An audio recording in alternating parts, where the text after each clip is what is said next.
They said she joined the PTA to help the school. But the lies didn't start in the bedroom. They started in the parking lot. I'll admit, I wasn't paying attention at first. Our son had just moved into second grade at a decent public school in Montclair, New Jersey, tight-knit community, friendly teachers, the usual suburban lull of soccer practices and early morning traffic. I worked in corporate compliance, so my days were long and mind-numbing. By the time I got home, I didn't have much energy left to be curious about bulletin boards or classroom newsletters. But something started shifting this past fall. Quietly at first, there was this bake sale. Just a simple PTA event. Some parents volunteered to run it on-site, cupcakes, cookies, the usual sugar parade. I remember because that was the first night I noticed the house was quiet for too long. I figured our kid was just knocked out from school and that maybe his mom had gone upstairs to read. But when I glanced at the time, it was nearly 10 p.m., and the bake sale had ended at 6. I told myself not to worry. She was probably out with other parents. Meeting ran late. Maybe they had to clean up. But I kept watching the clock. She got home at 10:47. Said they went out afterward. Grabbed drinks, debriefed about parent stuff. I didn't pry. I wasn't the kind of guy to get suspicious over a few glasses of Chardonnay. But that night, when I rolled over in bed, I realized I hadn't seen a single photo from the event. Usually someone's blasting Facebook with pictures. Little Timmy holding a muffin. Proud moms behind folding tables. Nothing. A few weeks passed. PTA activities ramped up. School fundraiser, costume contest, holiday volunteer planning.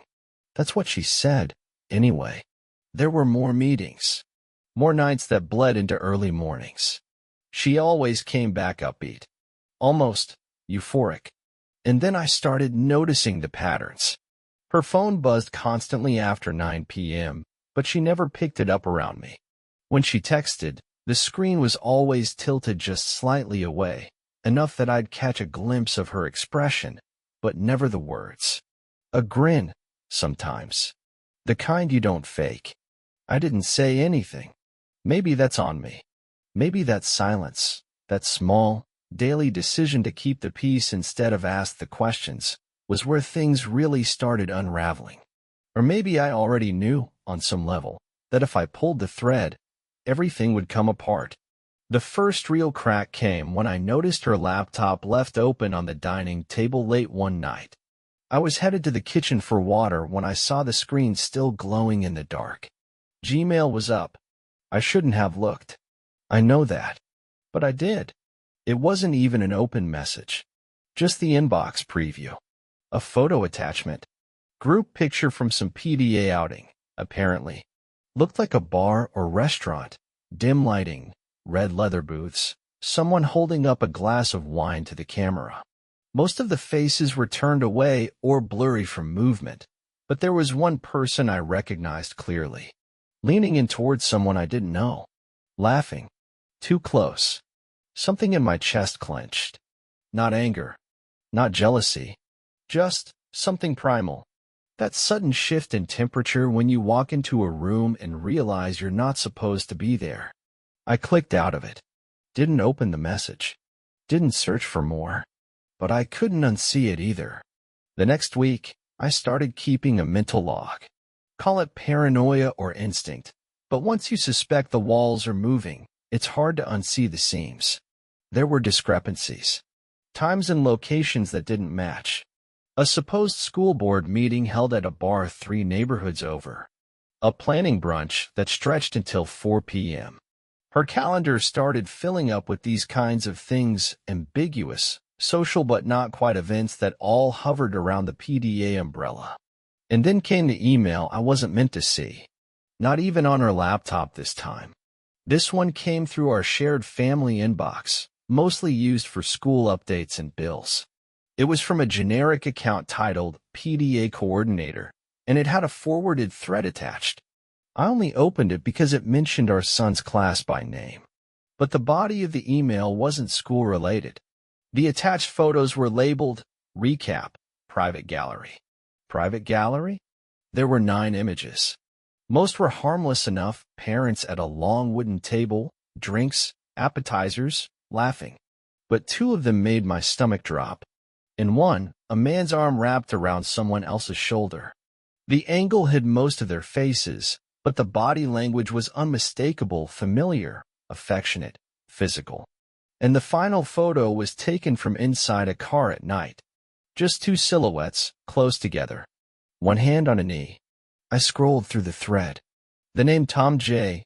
came up again and again. He was always mentioned in this glowing, inside joke kind of tone. Tom says next time we pick the bar, or tell Tom thanks again for the ride, haha. Something about it made my skin crawl. I started asking around casually at first.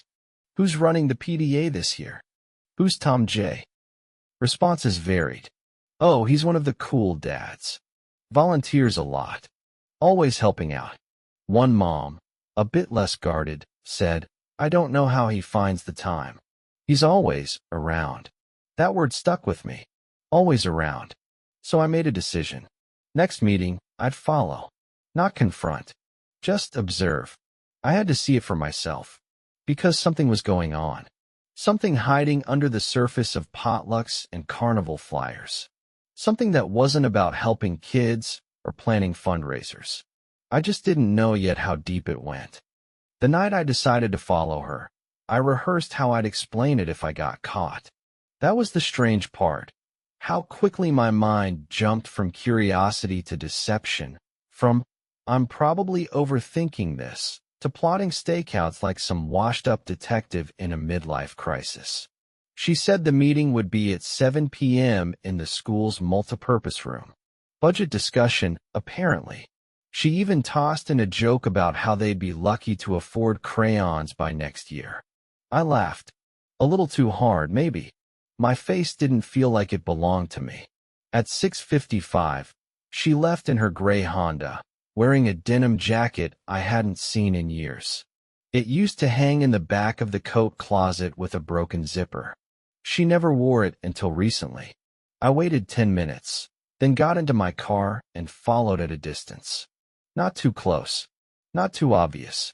I told myself this was nothing. That I'd follow her to the school, see her walk through the double doors, and go home feeling ashamed for not trusting the mother of my child. She never made it to the school. She took a left at Walnut Street instead of a right. Drove past the school entirely.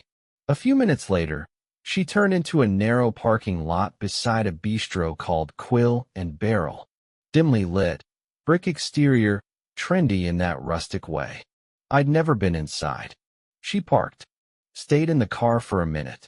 Checked her face in the visor mirror. Then he arrived. Black SUV. Parked 2 spaces over. I couldn't see much, just a tall man. Early 40s maybe, salt and pepper hair, blazer over a t-shirt. She got out of her car as he did. No hug. No touch. Just a smile exchanged in the glow of the streetlight. Still, I saw something.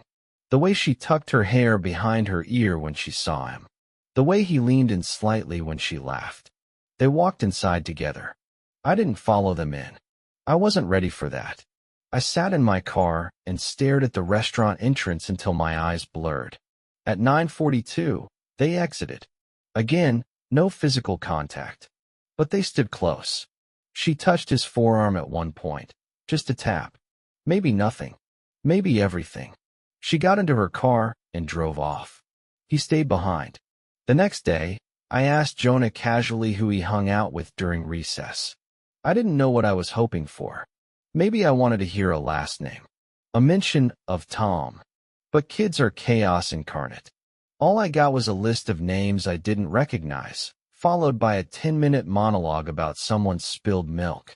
So I went back to the emails. The shared family inbox. I searched for every reference to PTA, Tom, and event. Most of it was dull. Agendas, car wash schedules, calls for volunteers. But one email, buried in a chain labeled PTA Halloween Planning Committee, had an attachment I'd missed before. It was a Google Drive link. Folder labeled Pumpkin Prep Night, Casuals. There were 23 photos.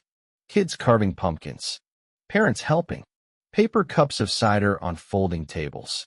Then the last three. One showed him, Tom, carrying a tray of mini pumpkin pies, grinning like he was the mayor of autumn. The second showed a candid shot of her, mid-laugh, seated beside him. Their hands weren't touching, but their knees were nearly pressed together under the table. The final photo caught my breath. Someone else must have taken it. Probably another parent. But the angle was intimate, accidental. Like a moment caught between conversations. She was leaning over to whisper something to him. His eyes weren't on her face. That was the first time I felt the knot of suspicion harden into something sharper. Still, there was no proof. No messages. No overt affection.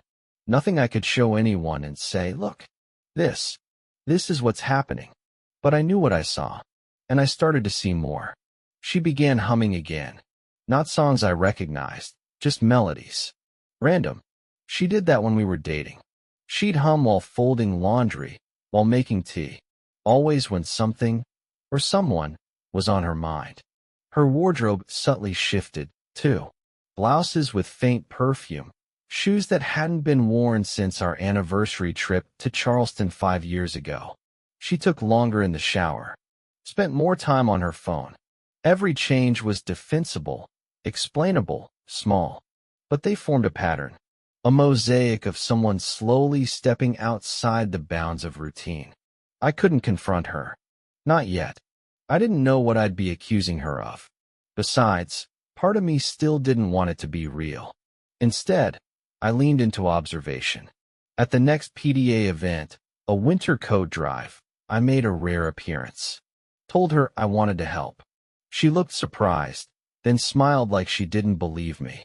Said sure. We could use the extra hands. It was held in the gym. Dozens of parents sorting bins, taping up donation signs, folding coats. Kids running around in socks. Chaos, but good-natured. That's when I saw him again. Tom. He was friendly. Too friendly. Introduced himself like we were strangers. Which, I guess, we were. He handed me a clipboard and thanked me for coming out. Said it was great to see dads involved. He wore the kind of smile that makes you feel like an afterthought. My wife didn't come over right away. She stayed on the opposite side of the room, joking with 2 other moms. She only acknowledged me with a small wave. But Tom? Tom made a point of talking to everyone. Shaking hands. Cracking jokes. Every few minutes, his eyes would drift to her. She never looked back. Not once. And somehow, that made it worse. Later that night, she thanked me for helping. Said she was glad I came. Her tone was casual, light. She brushed her fingers across my shoulder as she passed me in the hallway. That touch, it felt like borrowed intimacy. Like she was still wearing it from somewhere else. I stayed up late again that night, staring at the ceiling. The silence between us had become louder than any fight. And yet, I still didn't know what was real. Only that something was hiding behind the face I kissed goodnight. Something that didn't belong to me anymore. I wasn't proud of the man I was becoming. I'd started tracking her movements, not obsessively, not yet. But every time she said she was going out for a meeting, I'd watch the location on her phone drift somewhere just a little too far from the school. Sometimes she shared her location automatically, part of a family app we'd both forgotten about. I never told her I was checking it. Never brought it up. Because if I was wrong, it meant I'd betrayed her trust. But if I was right, well, it meant something much worse. She came home later than usual that Thursday. Said the PTA was planning an early spring fundraiser and everyone was scrambling to book venues. I nodded, pretending to read an email on my phone. She breezed past me with a quick kiss on the cheek, humming again. I caught the scent of her perfume lingering in the hallway after she disappeared upstairs. Our son, Jonah, was on the floor of the living room surrounded by art supplies, paper, glue sticks, an avalanche of crayons. He was working on a thank you poster for one of the school aides, part of some class project. He waved a glue-covered hand at me when I walked by. "You want to see it?" he asked, eyes wide. Of course, buddy. He held it up like it was the Sistine Chapel. I crouched down to get a better look. It was a riot of color, slightly misspelled words, stars, a smiling stick figure with absurdly long arms. That's Miss Daria, he said, pointing at the figure. And that's me. And that's Mr. J. I blinked. Mr. J? Yeah, from the meetings. He brings gummy worms. Sometimes he makes the moms laugh really loud. One time he let me draw on his sneakers. I forced a smile. Sounds like a fun guy. He's funny. He has a Tesla. He said it can fart. Like, make fart noises. Jonah broke into a fit of giggles, then went back to scribbling. I stood there, numb. Mr. J. I hadn't told Jonah anything. I hadn't even said the man's name out loud. But here he was connected. Familiar. Embedded in our son's world just enough to pass as harmless. I walked to the kitchen and poured myself a glass of water with hands that didn't feel like my own. The image in my head wouldn't go away. Jonah and this man, drawing on sneakers, trading jokes. My son laughing while the rest of me burned silently from the inside out. Later that night, when the house was quiet, I did something I'd been resisting. I opened her laptop. The password was the same as it had always been, our son's birth date, reversed. Part of me had expected her to change it. The Gmail tab opened by default. Nothing jumped out. PTA agendas. Google Docs. A few scattered messages from other parents. But one folder in her drive caught my eye. It was titled Nightingale. I stared at it for a while. There was no context. No subfolders. Just the word. I hovered my mouse over it, then double-clicked. Inside, a collection of photos. Maybe a dozen. Some were clearly from school events, a picnic, a book fair. A few of them I remembered her showing me weeks ago.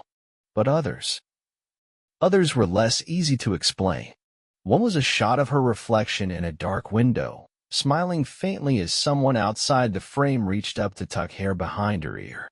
Another, her seated at a candlelit table, glass of wine in hand, eyes cast downward. No caption, no context.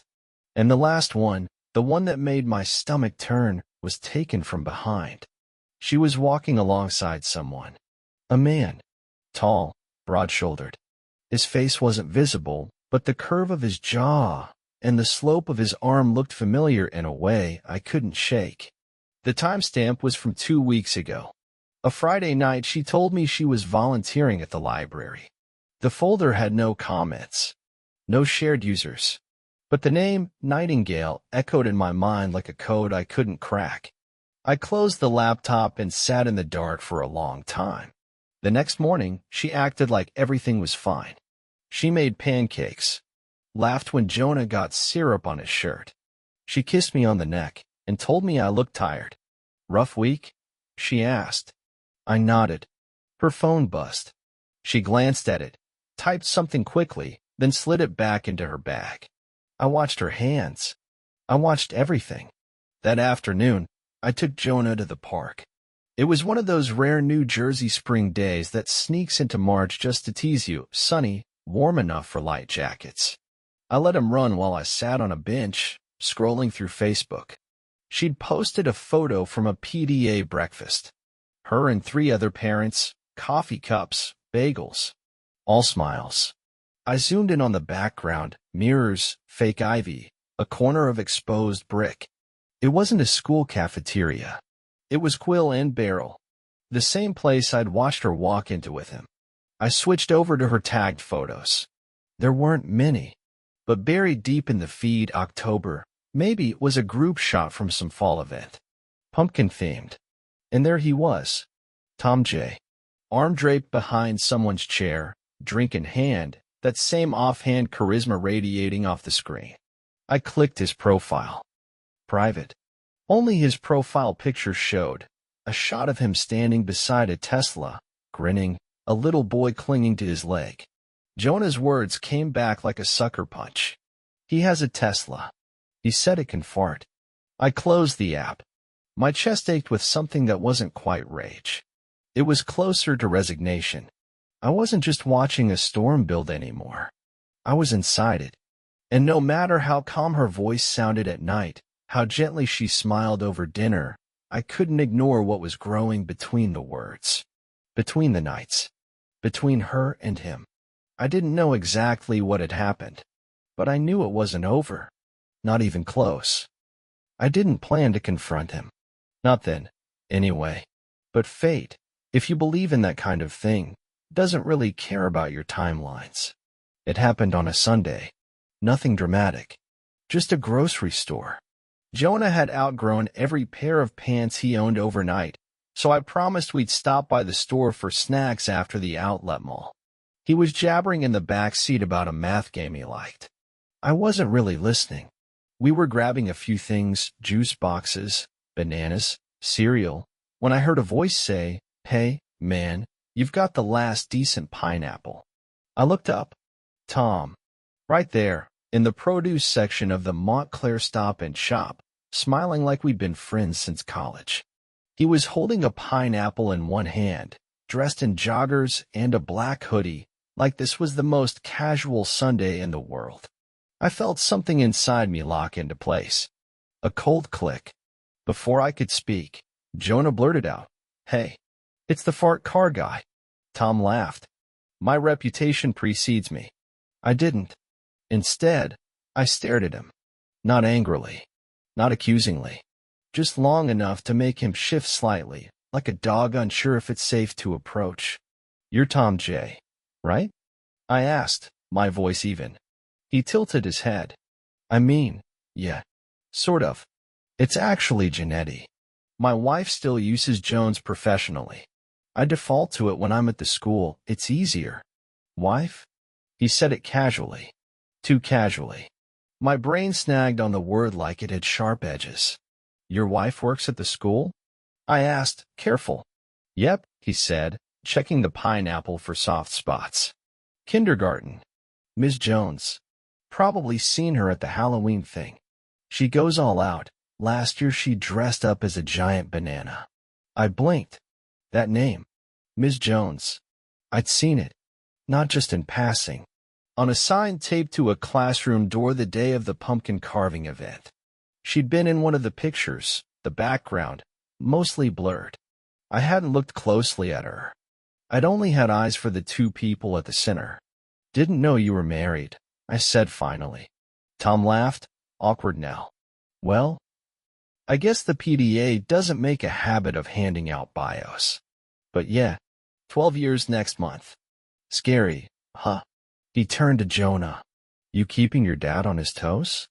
Jonah nodded seriously, biting into a cereal bar we hadn't paid for yet. Tom gave me a quick nod, then walked off toward the dairy section. I stood frozen for a few seconds. Then I followed. Not directly. Just enough to see him stop at a cart parked beside a woman with long, curly hair tied up in a red scarf. She smiled at him. He kissed her cheek. They laughed about something in the basket, milk or yogurt or whatever normal married people talk about. She wore no makeup. Just jeans and a sweatshirt with the school's logo. Ms. Jones. I should have felt relief. That's what logic says. But instead, a deeper unease settled into my ribs.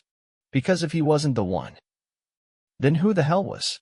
I replayed everything in my head on the drive home. Every laugh. Every photo. Every fleeting look between her and Tom.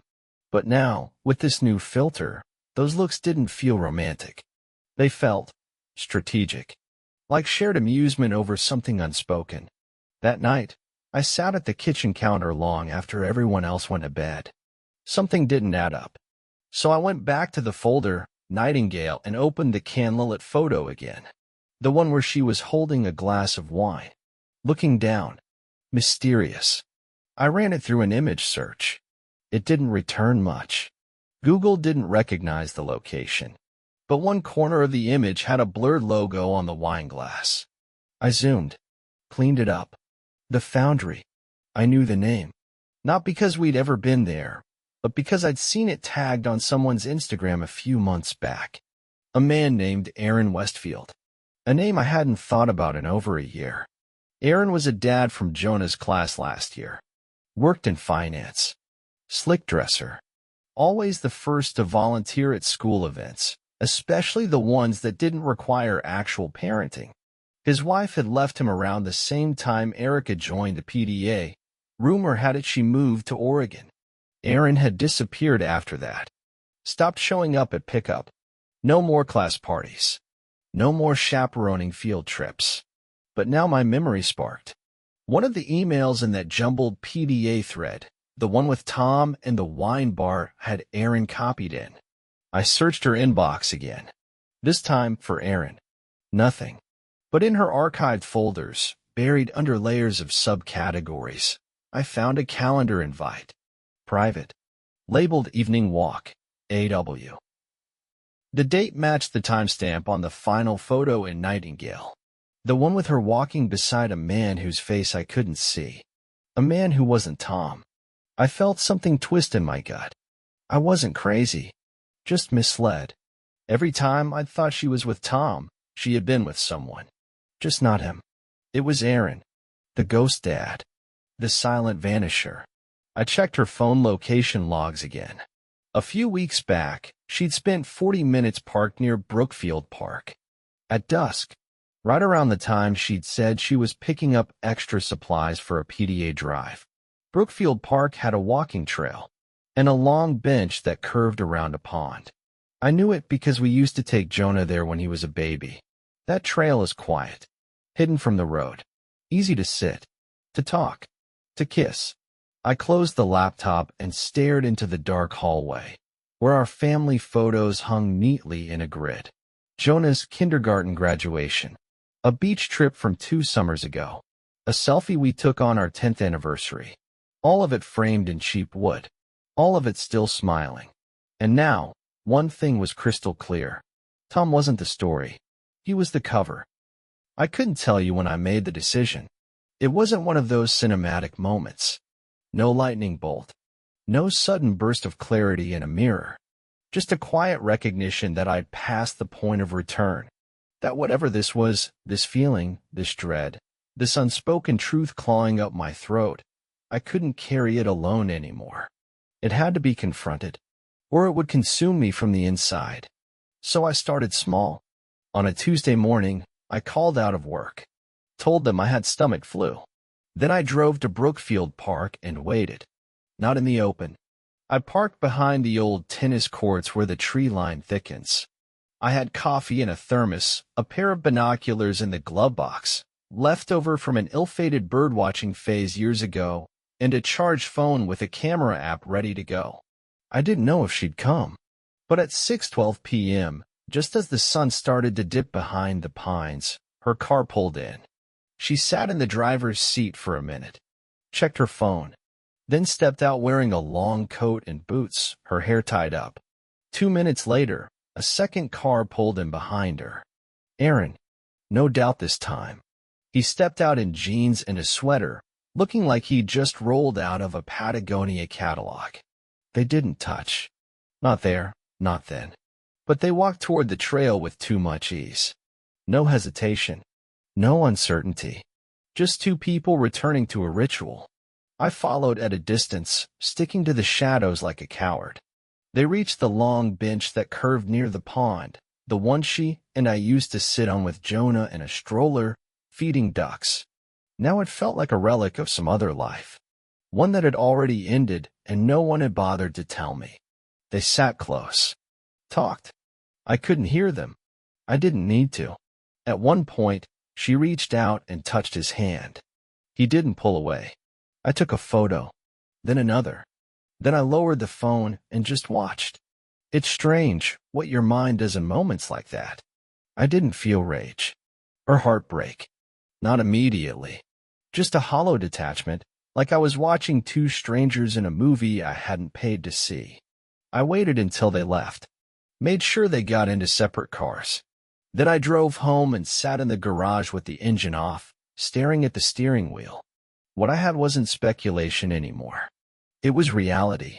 The next morning, I confronted her. Not with the photos. Not yet. Just words. Are you happy? I asked, while she poured cereal for Jonah like it was any other Wednesday. She blinked. "What kind of question is that?" "Just wondering." She didn't answer right away. Just stirred the spoon around in the bowl. Then she said, "I'm tired." That was it. Not yes. Not no. Just tired. I waited until Jonah was on the bus before I asked again. "Are you seeing someone?" The silence that followed was long and surgical. When she finally looked up, her eyes were already glassy. Not full of guilt, just resignation. "Please don't ask questions you already know the answers to," she said. And that was when I felt the first real shift. Because up until then, I've been building a case, quietly gathering proof, treating it like an investigation. But in that moment, she wasn't the defendant. She wasn't even surprised. She was exhausted. Like someone who had been carrying her own version of the truth for so long that the exposure came as relief. "How long?" I asked. She didn't answer. "Don't do that. Don't protect him." "I know it's Aaron." She flinched. 6 months, she said, barely audible. "Give or take." I nodded. "You see him every week?" "Not every week." "Does he know about me?" Her laugh was small, bitter. "Of course he knows about you. You were the reason he waited as long as he did." That line cut deeper than anything else she said. "I'm the reason?" I said, voice rising. "I was the one. What, holding you back from cheating?" "No," she snapped, suddenly alive. "You were the reason I didn't do it sooner. Because for years I told myself you'd come back. That the version of you I married, the one who looked at me like I mattered, was still in there somewhere." I stared at her. "No," I said. "Don't you dare turn this into a failure of affection. You pulled away. You buried yourself in school committees and made me feel like a stranger in my own house." "And what were you doing?" She shot back. "Coming home half asleep, eating dinner in silence, treating me like background noise?" "I didn't cheat." She looked down. "No. You just disappeared in plain sight. It was the kind of fight that had no clear winner. Only injuries." She packed a bag that night. Said she'd stay with her sister for a while. We agreed not to tell Jonah anything yet. But before she left, she stopped at the front door. Her voice was quiet. He wasn't supposed to be more than a distraction. But he listened. And then he stayed. And eventually, so did I. She didn't cry. Neither did I. After she left, I walked into the kitchen and opened her laptop one last time. The Nightingale folder was gone. Deleted. Wiped clean. As if she knew I'd seen it. As if she knew it was over. I opened my phone and stared at the photo from the bench. Her hand on his. A gesture so simple, so damning, so final. It was proof. But no part of me felt like I'd won anything. Only that whatever this was, this life I'd built, this quiet domestic structure held together by routine and soft denial, had finally collapsed. Not with an explosion, but with a sigh. There are some things you don't explain to a child. You don't tell him why one chair at the dinner table stays empty now. You don't explain why his mom doesn't pack his lunch anymore, or why she says, "We'll talk about it soon," whenever he asks when she's coming home. You don't say words like betrayal or infidelity or emotional abandonment to a kid who still believes monsters live under his bed, not in the hearts of the people who tuck him in. You just tell him it's temporary, that everyone needs space sometimes. And you hate yourself a little more every time you say it. It had been 3 weeks since she left. We alternated custody in silence. Drop-offs happened at the curb. No arguments. No scenes. Just tight smiles and stiff posture, like two actors forced to share the same stage long after the play had ended. Jonah didn't seem to suspect much. Kids are perceptive, but also resilient. He filled the gaps with noise. With questions about recess, Lego builds, and which Pokemon could beat which. I let him. I encouraged it.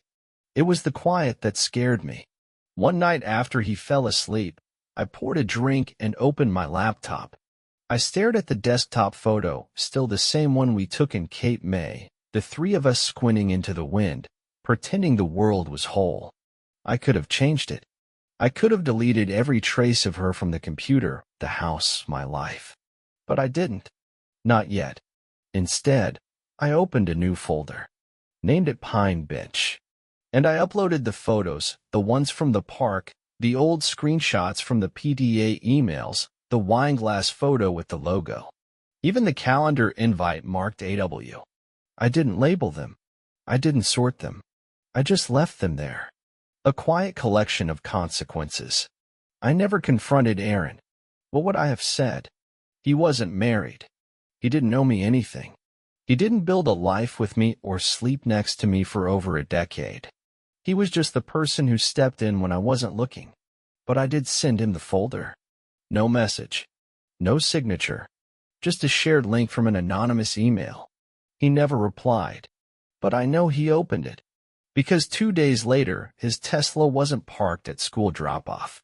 And a week after that, someone told me he pulled Jonah out of his piano lessons.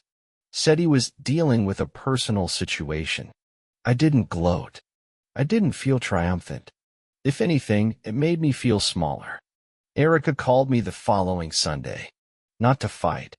Not to explain. Just to talk. She sounded tired. Not the kind of tired that comes from work or stress, but from regret stretched too thin over time. I'm sorry, she said. I should have told you. I should have ended it the right way. I don't think there was a right way, I replied. She didn't argue. There was a long silence. Then, he's gone, by the way. I know. You sent him the photos? I didn't include the one of you two on the bench. She let out a breath. Why not? Because that one was mine. We didn't speak for a long time after that. And when we did, it wasn't about us. It was about lawyers, mediation, practical things, the language of dismantling. Some people think betrayal happens in a moment, a kiss, a lie, a secret exposed. But the truth is quieter, slower. It's the accumulation of small withdrawals, missed glances, conversations left unfinished, truths left unspoken long enough that someone else fills the space. I wasn't blameless. I knew that now. I'd retreated long before she did. I let work replace attention. Let silence masquerade as peace. Let distance pile up like snow no one bothers to shovel until the door won't open anymore. But I didn't cheat. And that mattered to me. Still does. 1 month after the park, I picked up Jonah from school on a Friday. He came bounding down the sidewalk, holding a construction paper certificate in both hands. Look, he shouted. I won best listener in class. I laughed. I'm proud of you, buddy. He beamed. Mrs. Garrett said I pay attention. I hear the stuff other kids don't. I ruffled his hair, something catching in my throat. That night, after he was asleep, I stood in the doorway of his room and watched him breathe. And I thought about everything he'd heard. All the things we thought we were keeping from him. The tension. The half-truths.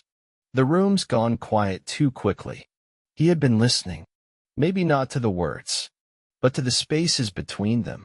We finalized the divorce in early spring. No drama. No courtroom meltdown. Just ink on paper and a handshake outside the mediation office.